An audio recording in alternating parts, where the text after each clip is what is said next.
If you've ever admired stained glass but thought, I could never do that, this might surprise you. You don't need glass, you don't need soldering, and you don't even need a window. Today I'm going to show you how to create this vibrant, swirly faux stained glass effect using alcohol inks and layered materials. And there's one simple step that makes it look surprisingly real. Hello everyone, Jennifer Maker here. I love finding ways to make complicated projects feel doable. In this tutorial, I'll walk you step by step through cutting the layers, blending the inks for that cool marbled look, and assembling everything so it looks like real stained glass without the mess or special tools. Now, I recommend watching this tutorial all the way to the end before trying it, and remember that you can change the speed and rewind as needed. I'll be using a Cricut cutting machine to make this easier and faster today, so if you're new to Cricut, be sure to check out my beginner series at cricutkickoff.com. Let's get started. To grab the free design files, head over to my free resource library at jennifermaker.com/796. Click Get a Password if you need one, or enter the library. Then search for design number 796 and click on the project file to download everything you need to get started. In the SVG folder, you'll find 3 stained glass designs to cut on a cutting machine: a bird, a fox, and a hedgehog. There is also a DXF folder with cut files, and a PDF folder with versions you can print and use to cut your materials by hand. Upload the SVG of your choice to a blank canvas in Cricut Design Space. I'll demonstrate with the fox design. I'll go step by step, but if Design Space gets confusing, my Cricut Coach playbook shows you exactly what to click and where to find it. The design is already sized for larger Cricut machines and the Joy Extra, but for a Cricut Joy, keep the design grouped. Keep the lock closed to keep proportions, and drag a corner handle to resize it to 4.25 inches wide by 4.66 inches high to fit a standard Joy mat. I'm using a Maker 4, so I'll keep my design full size. Click Ungroup and drag the pieces apart so you can see what's what. The white, yellow, and orange layers are shown in placeholder colors that represent the alcohol inks I'll use later. And the green layer is the base that's in the very center, so the design looks finished from both sides. I'll use green cardstock for it. The 2 gray layers will be cut from clear acetate, and we'll cut the 2 black layers from permanent vinyl, then apply them to the acetate. Cutting your alcohol ink paper first allows you to more easily ink specific areas of the design once the paper is cut into shape. If you want to change your project's ink colors, select both matching layers and choose a new shade in the color box. And that's it. Your stained glass design is ready to cut. At the top right, select the machine that you'll use to cut your project, then click Make. On the Prepare screen, don't mirror any of your mats. Everything is already the right orientation. Just make sure the correct material size is selected for each mat.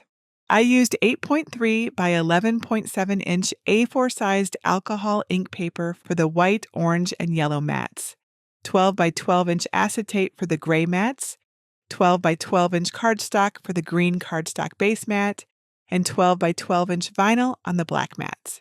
Click the first mat so it loads first on the next screen, then click Continue. On the Make screen, set the base material setting for each mat so it cuts correctly for its unique material. For the white, yellow, and orange mats, there's no alcohol ink paper setting.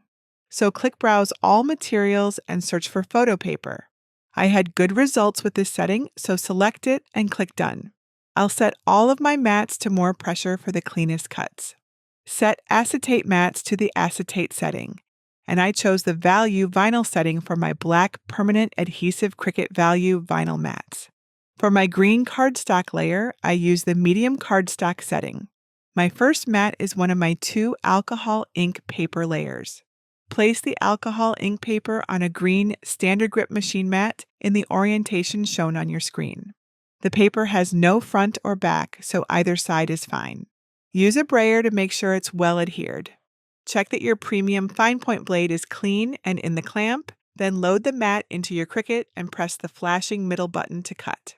When it has finished, don't unload the mat right away. Lift a corner of the material to make sure the cuts went all the way through, and if they didn't, press the middle button again to cut it again in the same spots. When it's finished, unload the mat, flip it over onto your work surface, and roll it back to release the material. As you remove the pieces, lay them face up. When you get to a gray acetate mat, remove the protective film from one side of the material, but leave the other side protected for now. Place the acetate onto a green standard grip machine mat, with the unprotected side facing up while you cut. When it's time to cut your vinyl, trim your pieces so they're about a 1/2 inch larger on each side than the design area, so about 9.5 by 10 inches. Place the vinyl colored side up on a standard grip mat so it covers the design area on the screen. Then cut your vinyl decals. When it's finished and you've checked the cuts, unload the mat but leave the vinyl in place and weed it while it's still on the mat. It's easier for tiny details. Use your weeding tool to remove the background vinyl and any small pieces that aren't part of the design. If a piece lifts that you meant to keep, gently pat it back down and keep going. And check design space if you're unsure. Then flip the mat over and roll it back to release your decal. Once you've finished cutting all your mats, put several layers of butcher paper on your work surface to protect it, and lay one matching pair of your alcohol ink paper layers on top. I'll ink my orange layers first. Double check in design space that they're in the right orientation with the correct sides facing up. Choose ink colors that are similar to the layer's base color on your canvas, so each layer stands out in your finished project. Check the safety information and specific instructions for your alcohol inks, and put on safety equipment like disposable gloves, goggles, and an apron. Then turn on a fan or open a window to improve ventilation. Shake each color before you use it, especially metallics, and listen for the metal ball clinking to know it's well mixed. Drop a few drops of each color at a time until the surface of the paper is mostly covered. The inks will dry quickly, so work fast. Adding ink pushes the existing color away from it, so if you want a certain color on the edges, put it on first. If you want a particular color in the middle, put it on last. Use a blower tool or straw to gently move the inks around on the paper while they're still wet. If they dry too quickly, adding more blending solution to thin the inks can help. Once you love the ink's look, let the paper sit until the alcohol evaporates and the swirls set. Mine dried completely in about 30 minutes. Then use Design Space as a reference to help you ink the yellow and white layers. Once everything is dry, remove your protective gear and clean up your work surface.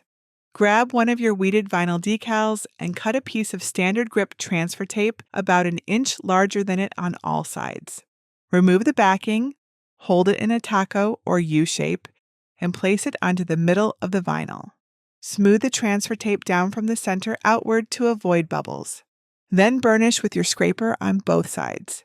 Cut a piece of parchment paper about the same size as the transfer tape.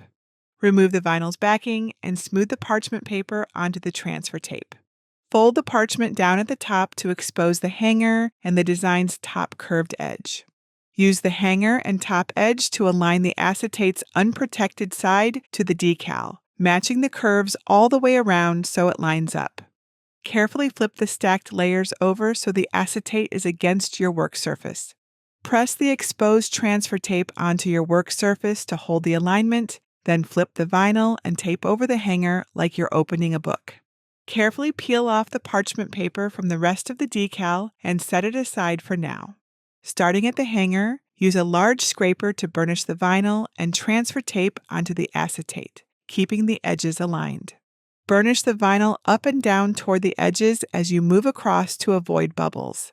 Then slowly peel the transfer tape back at a sharp angle to the vinyl and set it aside sticky side up to reuse. Flip the acetate so the vinyl side is down, then place the second sheet on top unprotected side up and align the edges and hangers. Add transfer tape and parchment paper to the second vinyl piece the same way as you did the first. Then secure the acetate layers to your work surface with painter's tape on both sides. Place the sticky side of the transfer tape onto the acetate, making sure the curves and designs align all the way around. The parchment will cover the tape while you line it up. Peel away the parchment paper and smooth the vinyl onto the acetate, peeling off the painter's tape as you go. Then slowly peel off the transfer tape. Now you have 2 mirrored vinyl decorated acetate pieces that will hold everything together. Next, grab your alcohol ink paper layers and cardstock layer, and let's assemble it. To check alignment, sandwich the green cardstock center between the 2 orange inked layers and line up the details. The orange pieces should mirror each other. Add the white inked layers, then the yellow inked ones. With the vinyl facing out, place an acetate piece on each side of the paper stack. Your paper layers are slightly smaller, so the edges won't match exactly. Everything lines up perfectly. Set the acetate pieces aside for now and set the paper layers down on your work surface. Flip the top yellow, white, and orange layers open like a book to reveal the green cardstock. Use a precision tip to add craft glue to the back of the orange layer, then flip it back, align the edges and shapes, and press gently to adhere. If any glue seeps out, wipe it away quickly with your finger or a paper towel. Flip it back and glue the second orange layer to the other side, using the first one as your alignment guide. Then glue the remaining inked layers onto the stack. While you leave it to dry, remove any remaining protective film on the acetate pieces. Make sure the vinyl sides are facing up, then grab the acetate piece whose design matches the top layer's orientation. Turn the acetate vinyl side down and place it on your work surface. Starting in the center, apply craft glue to the acetate along the black lines, working quickly so it doesn't dry. Avoid the clear areas and the outer ring. On the paper stack, apply glue around the outer ring only. Turn the acetate over and adhere it to the paper stack, aligning the inner details.